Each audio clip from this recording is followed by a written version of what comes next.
오늘 저희가 읽은 이 본문 15장의 배경의 말씀이 1절과 2절에 나와 있습니다. 예수님께서 말씀을 전하실 때에 많은 사람들이 몰려들었죠. 근데 그 중에는 세리와 죄인들도 있었습니다. 이것을 본 바리새인과 서기관들이 수군수군거리며 예수님이 죄인을 영접하고 그들과 음식을 먹는다고 비방을 했습니다. 성경에 보면 언제나 세리와 죄인은 이렇게 짝을 이루어서 함께 등장을 하고 있습니다. 이 당시의 세리는 단순히 세금을 걷어들이는 사람이 아닙니다. 로마의 조세 정책을 보면 먼저 식민 지역에서 세금을 X를 먼저 할당을 합니다. 그 지역에 얼마를 걷어들여야 한다. 그리고 나서 입찰을 해서 가장 많이 세금을 걷어들이겠다 하는 사람에게 이 조세권을 주곤 했습니다. 그래서 세금 청부업자들과 세리들은 이 결정된 연간 납부액 뿐만이 아니라 차액을 많이 남기기 위해서 지나치게 세금을 부과를 했습니다. 물세, 시장세, 생활 필수품세, 통행세, 그리고 집세까지 물렸고, 그리고 각 지역의 경계를 지나갈 때마다 물건에 대한 통과세까지 물렸습니다. 이 통과세로 거두어들이는 것이 얼마나 많았든지 그 당시에 로마에서 물건을 붙이면 이 팔레스타인까지 오면 100배나 그 가격이 비싸진다는 말이 있을 정도였고, 백성들의 총 수입의 30%를 세금으로 이 통치자들이 징수해 갔다는 기록이 있습니다. 우리 교회 IRS에 다니시는 분이 있어서 이 30%가 오늘날하고 비교할 때 어떤지 모르겠습니다. 오늘날보다 훨씬 많은 건가요? 네, 많을 거라 그렇게 생각을 합니다. 이처럼 세리들은 로마 정부의 대리자이고 청부업자로서 자기의 그 직위를 이용해서 부당한 이익을 취하곤 했습니다. 그래서 그들은 강도나 살인자, 사기꾼들과 다름없이 취급을 받았고 자기 민족을 등쳐먹는 매국노로서 취급을 받았습니다. 그런데 예수님께서 이런 세리들과 죄인들을 피하기는커녕 그들과 가까이 지내시고 음식을 먹는 그런 모습을 보면서 종교 지도자들이나 일반 백성들은 이해가 되지 않았습니다. 그래서 예수님께서 자신을 그렇게 비방하는 자들을 향해서 오늘 우리가 읽은 본문의 말씀을 시작하신 것입니다. 우리는 7절까지만 읽었지만 15장 전체에서 같은 내용으로 하는 3개의 비유가 등장을 하고 있습니다. 그 비유들을 살펴보겠습니다. 첫째는 어떤 목자가 양 100마리가 있는데 그 한 마리를 잃어버리면 99마리의 양을 그 들에 두고 한 마리의 양을 찾아 나서지 않겠느냐는 것입니다. 잃어버린 양을 찾은 후에는 너무나 즐거워서 집으로 데려와서는 이웃들과 더불어 잔치를 베푼다는 이야기입니다. 두 번째 비유는 어떤 여자가 큰 값어치를 가지고 있는 은전 10드라크마가 있었는데 이 드라크마 중에 하나를 잃어버렸습니다.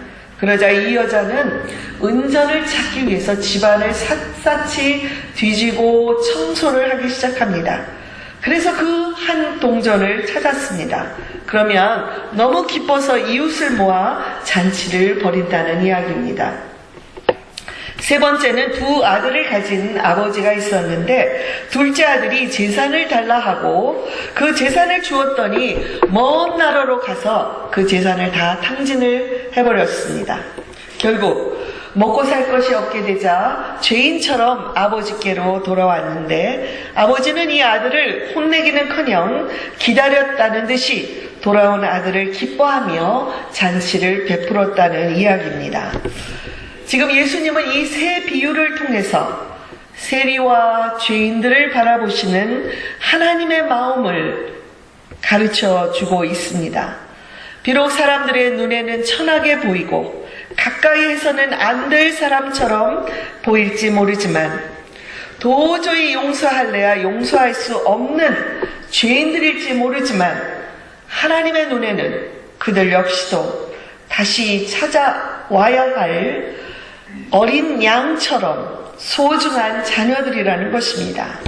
이제 저는 잃어버린 이 한 마리의 양을 찾아 나서는 목자처럼 잃어버린 한 드라크마를 찾기 위해 온 집안을 쓸고 있는 여인처럼 집 나간 아들을 매일같이 기다리는 아버지처럼 오늘도 죄인들을 찾아 나서시고 그들이 돌아오기를 기다리는 하나님의 마음을 함께 나누려고 합니다.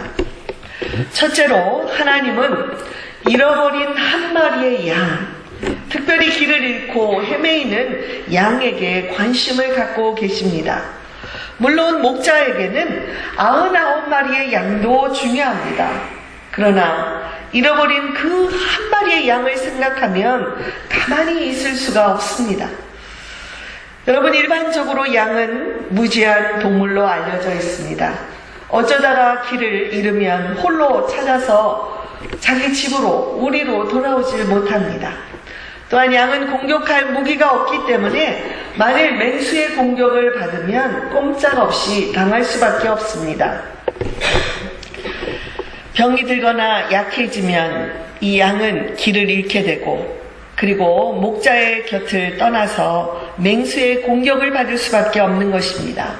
우리 예수님은 바로 세리와 죄인들을 이런 잃어버린 양에 비유하셨습니다. 사람은 누구나 목자의 음성을 듣고 따라가야 하는 양 같은 존재입니다.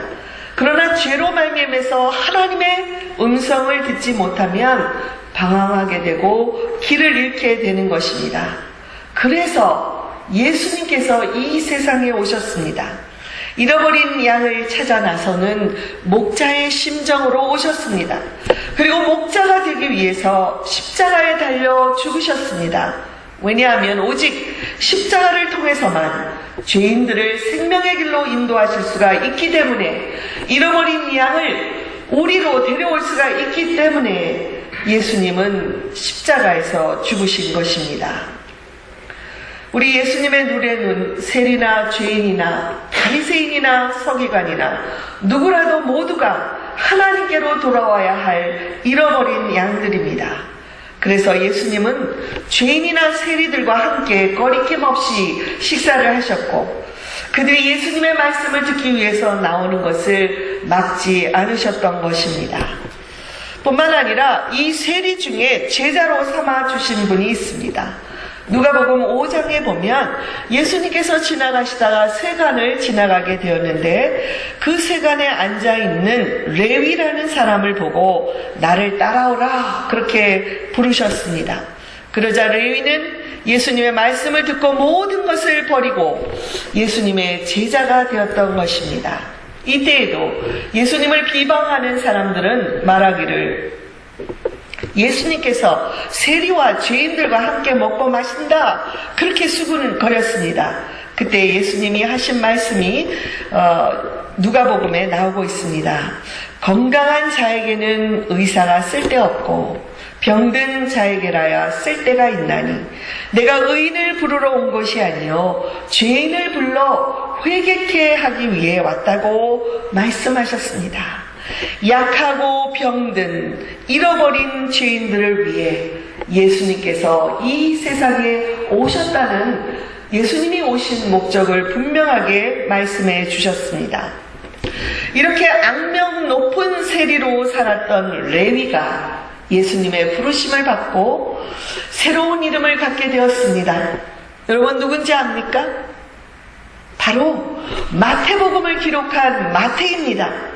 그는 세리였다가 하나님의 제자가 되었고 유대인들에게 복음을 전하기 위해서 마태복음을 기록한 중요한 인물이 되었습니다. 이처럼 예수님은 한 마리의 양, 한 사람의 변화를 중요시하시고 그 변화를 위해서 이 세상에 오셨습니다. 제가 신학교를 졸업하고 개척교회에서 전도사로 사역을 시작했을 때에 정말 새벽부터 밤까지 열심히 사역을 했습니다. 시간이 지나면서 교회는 부흥을 했고 안정되는 것 같았는데 진작 저는 영적으로 많이 지쳐 있었습니다. 제가 기도하기 위해서 무릎을 꿇을 때마다 제 안에서 이런 주님의 음성을 들었습니다. 내 골방에 들어가 나와 함께 있자.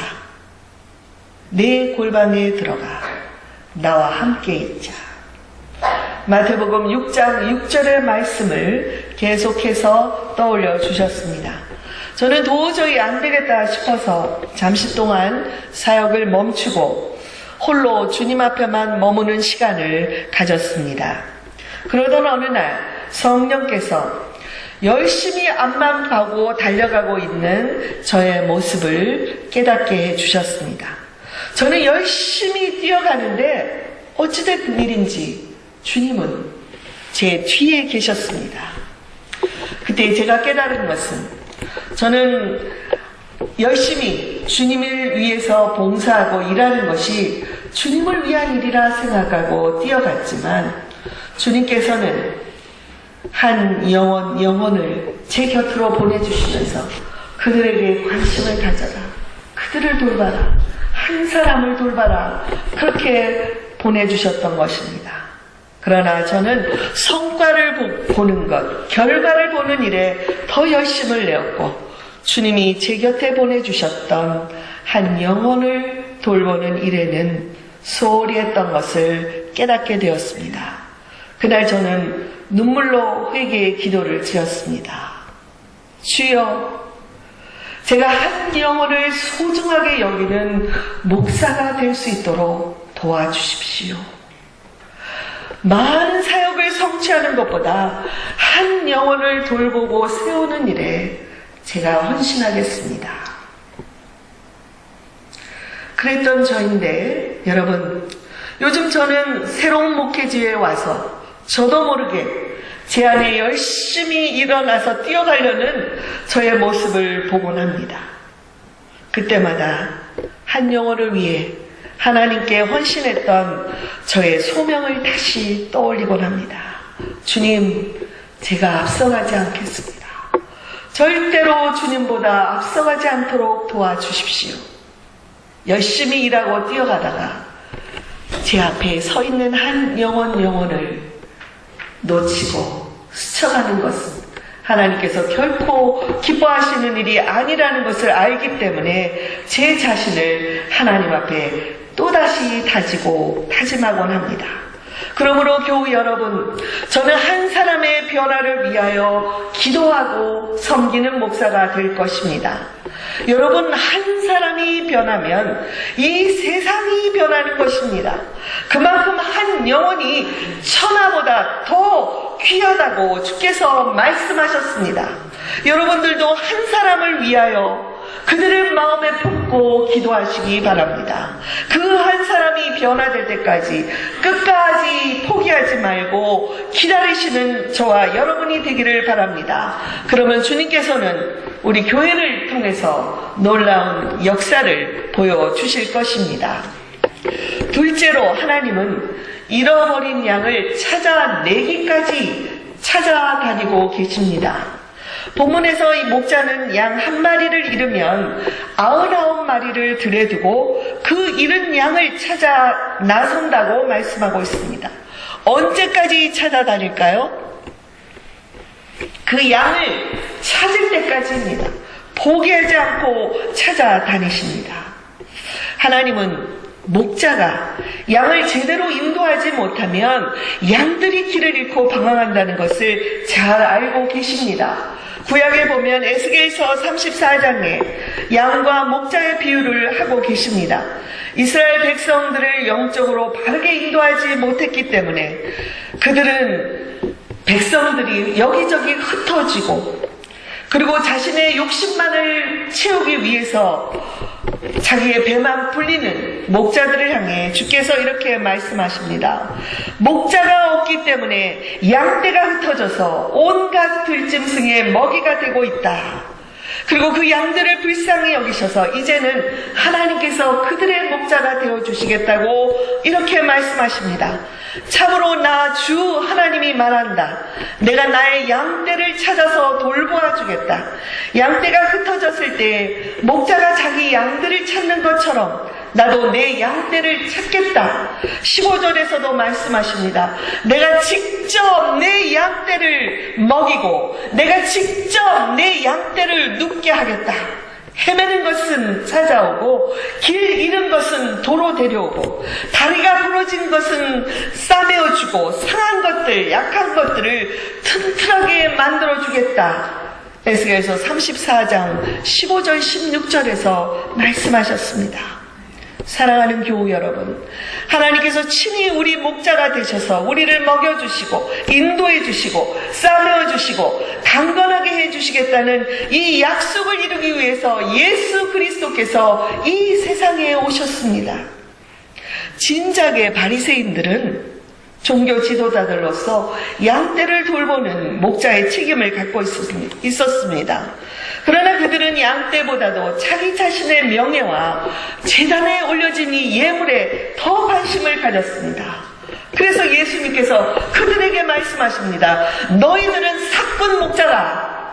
너희들에게 내 양떼를 맡기지 아니하겠다. 내가 직접 선한 목자가 되어 나의 양들을 위해서 내 목숨을 버리며까지 그들을 돌보아 주겠다. 이렇게 말씀하셨습니다. 여러분, 예수님께서 우리 같은 죄인들을 위해서 목자가 되기 위해 이 세상에 오신 것을 믿으십니까? 그 예수님께서 때로는 우리가 길을 잃어버릴지라도 끝까지 찾아내어 돌보아 주겠다는 그 약속을 지키실 것을 믿으십니까? 아멘. 목자 되신 주님은 우리가 약할 때에 싸매어 주시고 우리를 튼튼하게 세워주실 것입니다. 그러므로 저와 여러분은 사람을 의지하지 말고 예수 그리스도만을 의지하고 그분을 따라가야 합니다. 목사도 사람인지라 실수를 할 수밖에 없습니다. 그러나 예수님은 절대로 실수가 없으시고 한결같은 마음으로 우리를 사랑해 주실 것입니다. 목사인 저도 예수님이 저의 목자가 되셨다는 것이 얼마나 큰 위로가 되는지요. 그러므로 사랑하는 교우 여러분, 우리 모두가 선한 목자 되신 주님을 의지하고 따라가십시다. 아멘. 셋째로, 하나님은 잃어버린 양을 찾으면 너무나 기뻐서 잔치를 베풀어 주신다고 말씀하십니다. 예수님은 양을 찾은 후에 목자가 기뻐하는 모습을 양을 어깨에 메고 돌아오는 목자의 모습으로 표현을 했습니다. 제 사무실에는 이 예수님께서 양을 어깨에 메고 있는 그림이 있습니다. 한 손에는 두 다리를, 또 다른 한 손에 또 양의 두 다리를 잡고 어깨에 걸터 메어서 양을 잡고 집으로 돌아오는 모습입니다. 저는 그 모습을 볼 때마다 이 양을 바라보는 예수님, 잃어버렸다가 다시 찾은 그 양으로 말미암아 기뻐하고 흐뭇해하는 예수님의 마음을 제 마음으로 느끼곤 합니다. 저희 딸이 아주 어렸을 적의 일입니다. 어느 날 딸이 집안에 있는 줄로만 알았는데 이렇게 보니까 대문이 열려져 있습니다. 그리고 딸의 이름을 아무리 불러도 없는 것입니다. 아무 대답이 없습니다.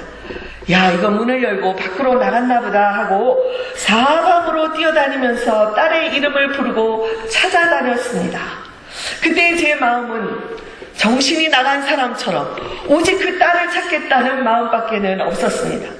아무리 찾아다녀도 찾지 못하니까 저는 도저히 안 되겠구나. 이제 집으로 돌아와서 직장에 있는 남편에게 전화를 걸기 위해서 돌아왔습니다. 막 울면서 전화를 하고 딸이 없어졌다고 어떻게 하면 좋으냐고 하면서 전화를 하고 나서 이제 남편이 오기를 기다리고 기운이 빠져서 이렇게 앉아 있는데 가까이 있는 식탁 테이블 밑에서 무슨 소리가 들리는 겁니다. 그래서 조용히 가서 테이블 밑을 들여다보니까 이 어린 딸이 테이블 밑에서 장난감을 놀고 갖고 놀고 있었던 것입니다. 엄마가 그렇게 찾아다니고 소리를 쳐도 아무 관심 없이 그 장난감 놀이에 빠져있는 딸을 보고 제가 얼마나 기뻤던지, 한참 동안 눈물을 흘리고 아무 영문을 모르는 딸을 가슴에 안고는 한없이 기뻐했던 기억이 납니다. 여러분, 하나님은 이런 마음으로 잃어버린 자녀들이 돌아오기를 원하시고 찾아 나서고 계시다는 것을 기억하십시다. 이런 하나님의 마음, 이런 목자의 마음을 우리도 한번 느껴보십시다. 이런 하나님의 마음을 본문에서 다양하게 표현을 하고 있습니다. 7절에서는 죄인 한 사람이 회개하면 의인 99으로 말미암아 기뻐하는 것보다 더 기뻐한다라고 했고, 10절에서는 죄인 하나가 회개하면 하나님의 천사들 앞에서 큰 기쁨이 된다고 말하고 있습니다. 32절에서도 돌아온 이 동생을 못마땅하게 여기는 형에게 아버지가 말합니다. 내 동생은 죽었다가 살았으며 잃었다가 다시 찾았으니 우리가 즐거워하고 기뻐하는 것이 마땅하다고 했습니다. 세상에서는 아무 대우를 받지 못하고 사람들이 거들떠 보지 않는 지극히 하찮은 존재일지 모르지만 그 한 사람이 회개하고 돌아오면 하나님께서는 천하를 얻은 것보다 더 기뻐한다고 말씀하셨습니다. 아멘. 저와 여러분이 하나님께 돌아왔을 때 천국에서 이런 잔치가 벌어졌다는 것을 기억하십니까? 그리고 또 한 사람, 우리 교회에 찾아오는 그 누군가가 하나님 앞에 돌아올 때 천국에서의 잔치가 벌어지는 그 잔치에 참여하고 싶지 않으십니까? 교우 여러분, 저는 우리 교회가 이런 기쁨으로 충만한 교회가 되기를 바랍니다. 한 사람의 소중함을 알고 한 사람의 잃어버린 영혼을 위해서 열심히 전도하고 선교하는 교회가 되기를 바랍니다.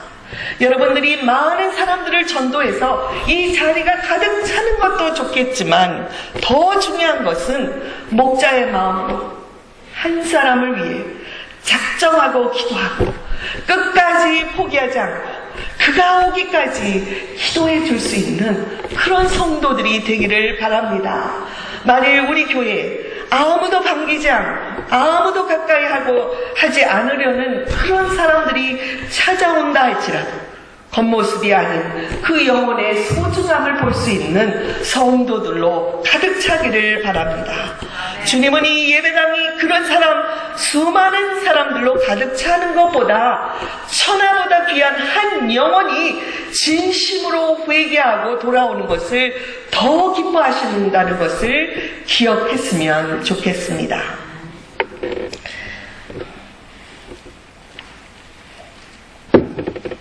한국 개신교의 역사에서 첫 순교자가 된 토마스 선교사님은 영국에서 목사의 아들로 출생을 했습니다.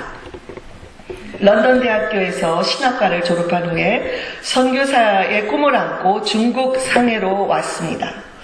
그 후에 그는 조선이라는 나라를 알게 되었고 그 마음에 중국보다는 조선의 선교사가 되기 위해서 여러 가지 노력을 하고 결국 제너럴 셔먼 호를 타고 평양으로 들어오게 되었습니다.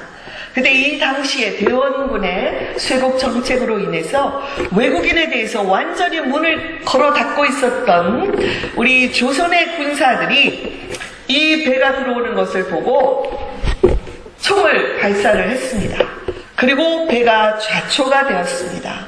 결국 1866년 27세의 나이로 평양의 대동강변에서 그는 순교를 당했습니다. 그러나 최후의 순간까지 그는 자일에게 칼을 들이미내는 그 병졸에게 한 권의 성경책을 전달합니다. 바로 병졸이었던 박춘권이라는 사람은 후에 세례를 받았고 복음 전도자가 되었을 뿐만 아니라 기독교 부흥, 조선의 기독교 부흥에 큰 기초가 되는 역할을 감당하게 됩니다.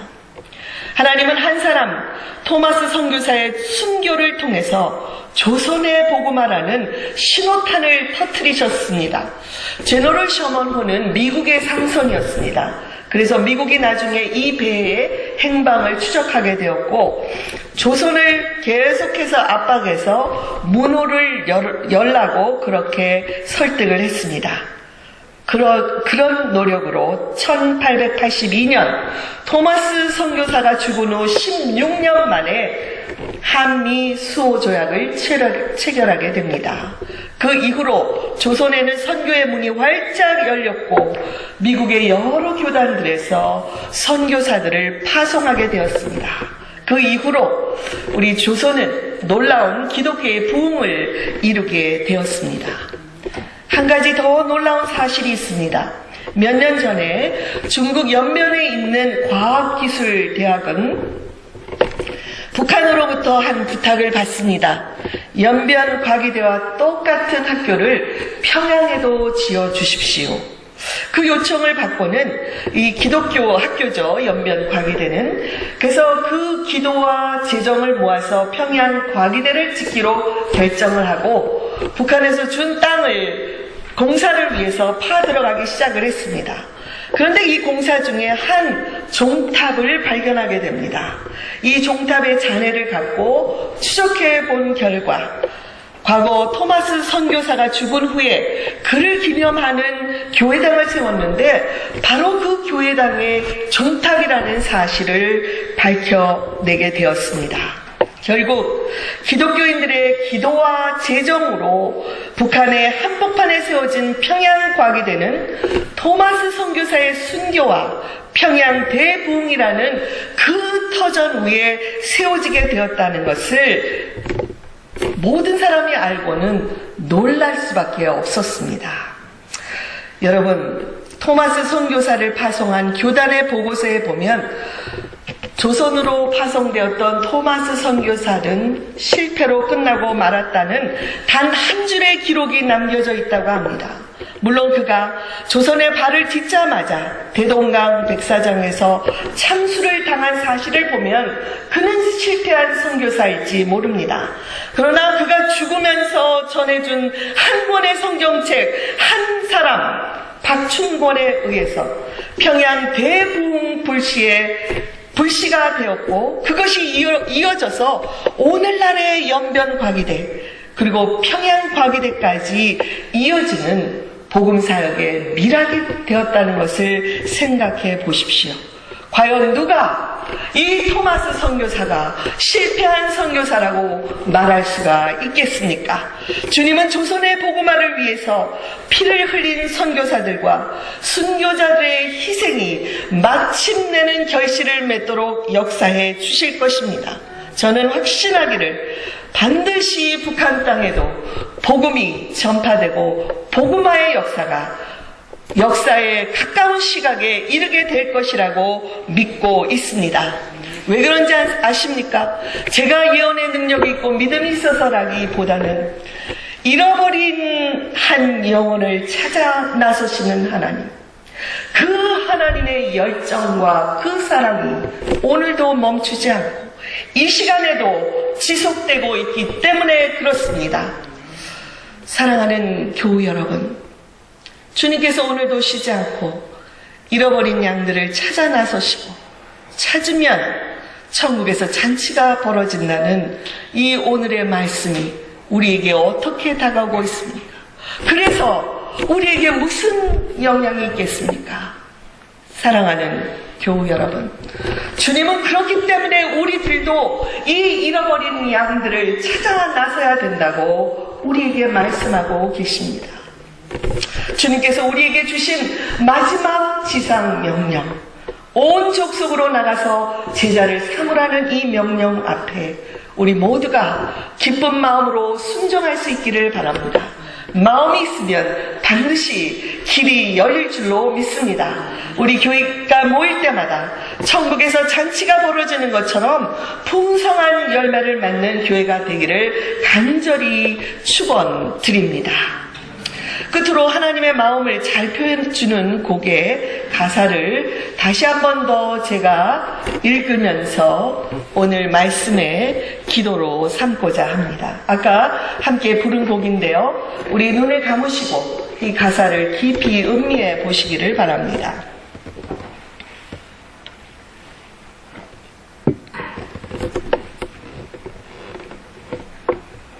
아버지, 당신의 마음이 있는 곳에 나의 마음이 있기를 원합니다. 아버지, 당신의 눈물이 고인 곳에 나의 눈물이 고이기를 원합니다. 아버지, 당신이 바라보는 그 영혼에게 나의 두 눈이 향하길 원합니다. 나의 마음이 아버지의 마음을 알아 내 모든 뜻, 아버지의 뜻이 될 수 있기를, 나의 온몸이 아버지의 그 마음을 알아 내 모든 삶이 아버지의 삶이 되기를.